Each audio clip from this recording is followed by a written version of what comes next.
नमस्कार। मैं डॉक्टर रक्षा मेहता अपने YouTube चैनल हिंदी भाषा ज्ञान में आप सभी का स्वागत करती हूँ।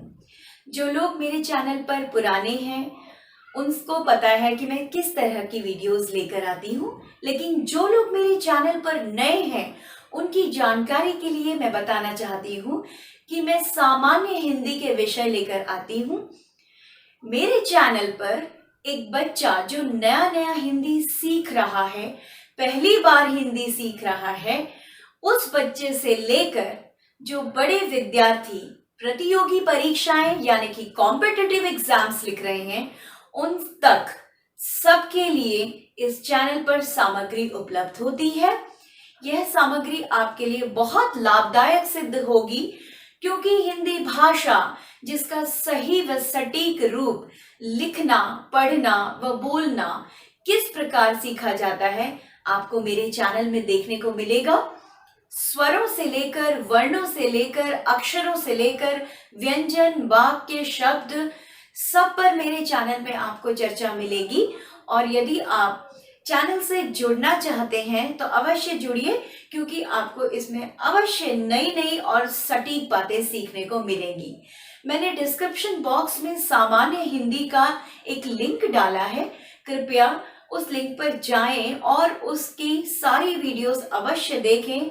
आप जरूर जानेंगे कि यह चैनल कितना लाभदायक सिद्ध होगा। तो आज का जो विषय है वह है संधि, जो कि हिंदी की प्रतियोगी परीक्षाएं लिखने वाले विद्यार्थियों के लिए बहुत लाभदायक है।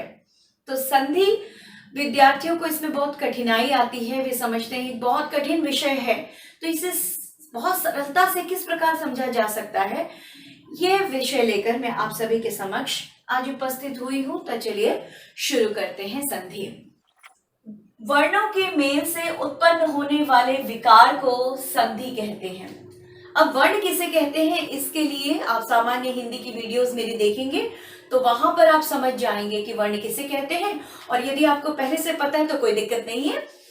वर्णों के मेल से, मेल माने होता है मिलना, ज्वाइन होना जिसे हम अंग्रेजी में कहते हैं मिलना, और उत्पन्न होने वाले विकार, विकार माने होता है परिवर्तन। ठीक है, विकार माने परिवर्तन, माने वर्ण जब साथ में मिलते हैं तो उनके मिलने से जो परिवर्तन यानी कि विकार उत्पन्न होता है, पैदा होता है, उसे हम संधि कहते हैं, जो कि प्रतियोगी परीक्षाओं का बहुत बहुत बहुत आवश्यक विषय है। इसमें सिखाया जाएगा कि किस प्रकार संधि को पहचाना जा सकता है आसानी से।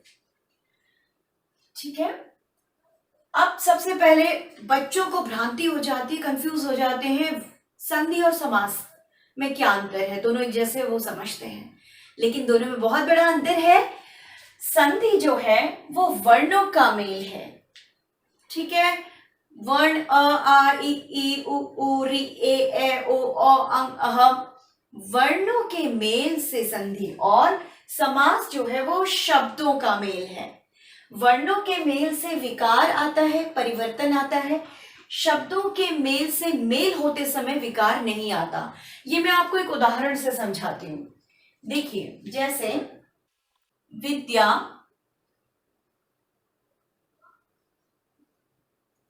धन, आलय। अब ये मैं संधि बता रही हूं आपको। ठीक है, विद्या, धन, आलय। अब अंत में आप देखेंगे विद्या बोलते समय आ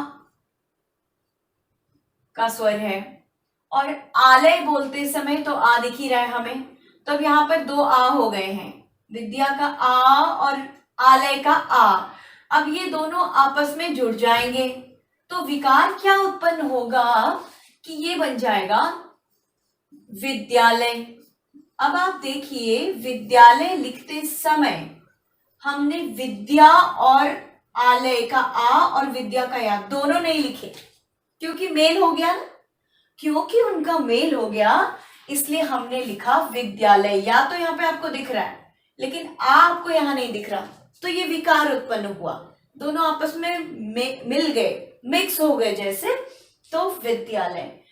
अब समास में दो चीजें आपस में मिक्स नहीं हो जाती, जैसे पानी में चीनी डालने से वो घुल के कैसे उसमें मिल जाती है, ऐसे इसमें या और आ आपस में मिल गए और या आ का लोप हो गया, वो दिखे नहीं रहा है कहीं यहाँ पर विद्यालय में।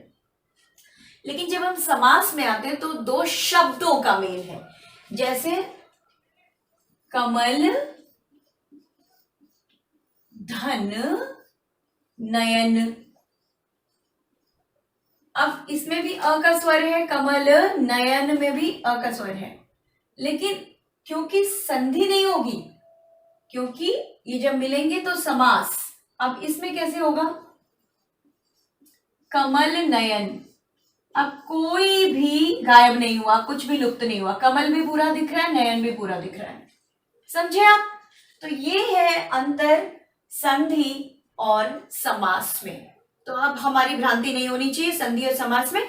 और समास को यदि आप पूरी तरह जानना चाहते हैं तो उसका लिंक भी डिस्क्रिप्शन बॉक्स में डाल दिया गया है, आप देख सकते हैं।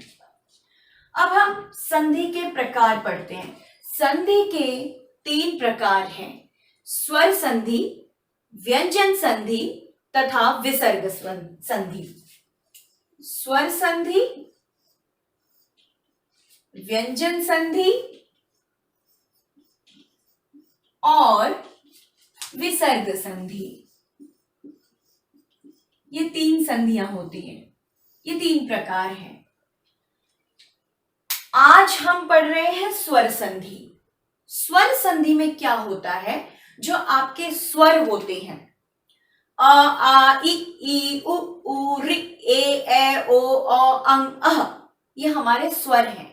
तो स्वर जब आपस में मिलकर विकार उत्पन्न करते हैं, आ से मिल सकता है, अ से मिल सकता है, ई से मिल सकता है, उ ई से मिल सकता है, ई से मिल सकता है, ई से मिल सकता है, उ से मिल सकता है, ये सब स्वर मिल रहे हैं आपस में।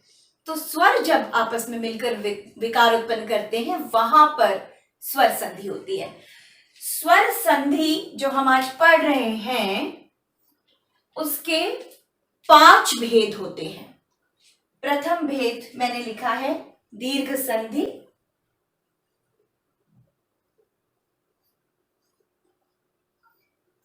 गुण संधि,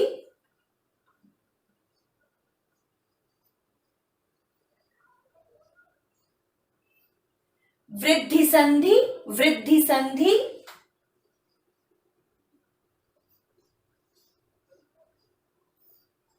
यण संधि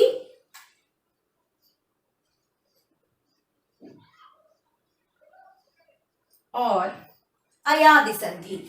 ये जो स्वर संधि है उसके 5 भेद हैं, दीर्घ संधि, गुण संधि, वृद्धि संधि, यण संधि, अयादि संधि, जिनमें से कि आज हम सिर्फ दीर्घ संधि को समझेंगे। बाकी चारों भेद स्वर संधि के आपको अगली वीडियो में विस्तार से समझाए जाएंगे। तो इसे मैं मिटा देती हूं क्योंकि आज हम दीर्घ संधि समझ रहे हैं। दीर्घ संधि में हमें याद रखनी है जो चीजें, वो हैं कि अ और अ जुड़कर आ बनते हैं, अ और आ जुड़कर भी आ बनते हैं, ई और ई जुड़कर भी ई बनते हैं, ई और ई जुड़कर भी ई बनते हैं, उ और उ जुड़कर ऊ, उ और ऊ जुड़कर भी ऊ, क्योंकि इसका नाम है दीर्घ संधि।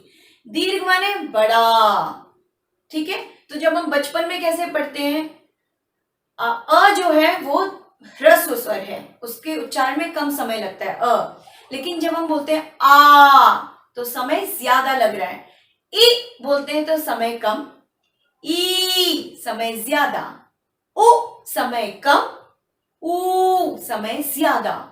हम समझ गए कि समय ज्यादा लगना पड़ेगा क्योंकि इसका नाम है दीर्घ संधि, ठीक है। तो इसका मतलब जो अ के परिवार से हैं, आ या फिर आ और आ भी जुड़कर आ ही बनेंगे। ऐसे ही ई बन गए और ई भी ई बन गया, ठीक है। और फिर ई, और ई भी ई ही बनेगा। उ अगर उ बना और उ बना तो स्पष्ट है कि उ और उ जुड़कर भी ऊ ही बनेंगे। यानी कि हमें कौन सी 3 चीजें याद रखनी है? आ, ई, ऊ। ये 3 चीजें हमें अपनी बुद्धि में रखनी पड़ेंगी। आ, ई, ऊ। देखकर हम समझ जाते हैं कि ये दीर्घ संधि है। और देखना कहाँ है? शब्द के अंत में नहीं, शब्द के बीच में। क्यों? क्योंकि जब 2 वर्णों का मेल हुआ है तो विकार बीच में आया है, आरंभ में नहीं और अंत में नहीं। विकार बीच में आया है। तो जो हम आ, ई और ऊ देखेंगे वो हम देखेंगे शब्द के बीच में। दूसरी महत्वपूर्ण बात कि संधि में जब 2 शब्दों को 2 वर्णों का मेल होता है तो जो 2 शब्द हम लेते हैं वे दोनों शब्द अर्थवान होने चाहिए। अपवाद यानी कि एक्सेप्शन हो सकता है, किंतु मुख्य रूप से दोनों शब्दों का अर्थ होना चाहिए, अर्थवान होने चाहिए। अब धर्म, धन, अर्थ दोनों का अर्थ है, मीनिंग है। धर्मार्थ, विकार कहाँ हुआ? धर्मार्थ। अच्छा, मैंने धर्मार्थ लिख दिया था। धर्मार्थ विकार देखिए आ, ये ना पहले देखना ना बाद में, हमें देखना है बीच में ही। मत अनुसार, मतानुसार, मतानुसार। देव आलय आ, देवालय, वा बन गया। देव आगमन आ, देवागमन आ बन गया। ठीक है। ई और ई, मुनि, ई, इंद्र, ई, मुनीन्द्र, विकार बीच में। रवि, ई, इंद्र, ई, रवींद्र, विकार बीच में। मुनि, ई, ईश, ई, मुनीश, विकार बीच में। रवि, ई, ईश, ई, रवीश, विकार शब्द के मध्य में।